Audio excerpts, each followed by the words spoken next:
மன்னாரிலிருந்து சட்டவிரோதமாக குருநாகல் பகுதிக்கு கொண்டு செல்லப்பட்ட ஒரு தொகுதி பீடி இலை மூட்டைகளுடன் நேற்று புதன்கிழமை இரவு மன்னார் முருங்கன் பகுதியில் வைத்து இருவர் கைது செய்யப்பட்டுள்ளனர்.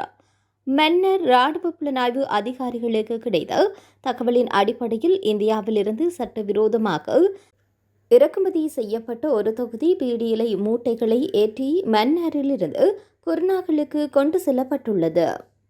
இந்த நிலையில் நேற்றிரவு மன்னர் விசேட அதிரடிப்படை அதிகாரிகளுடன் இணைந்து முருங்கன் பகுதியில் குறித்த வாகனம் சோதனை செய்யப்பட்டுள்ளது. இதன்போது குறித்த வாகனத்தில் 36 பீடி இலை மூட்டைகள் பொதி செய்யப்பட்டு 1115 கிலோகிராம் எடை கொண்டு செல்லப்பட்டிருக்கிறது. இதன்போது குறித்த வாகனத்தில் பயணம் செய்த இருவர் கைது செய்யப்பட்டனர்.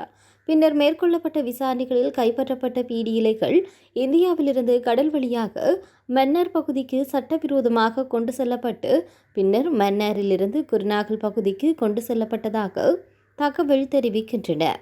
கைது செய்யப்பட்ட சந்தேக நபர்கள் 31 மற்றும் 29 வயதுடைய மன்னார் பகுதியை சேர்ந்தவர்கள். பறிமுதல் செய்யப்பட்ட பீடி இலைகள் மற்றும் அவர்கள் கொண்டு செல்ல லாரியுடன் சந்தேக நபர்களை மேலதிக விசாரணைக்காக முருங்கன் போலீசாரிடம் ஒப்படைத்துள்ளனர். மேலதிக விசாரணைகளை முருங்கன் போலீசார் மேற்கொண்டு வருகின்றனர்.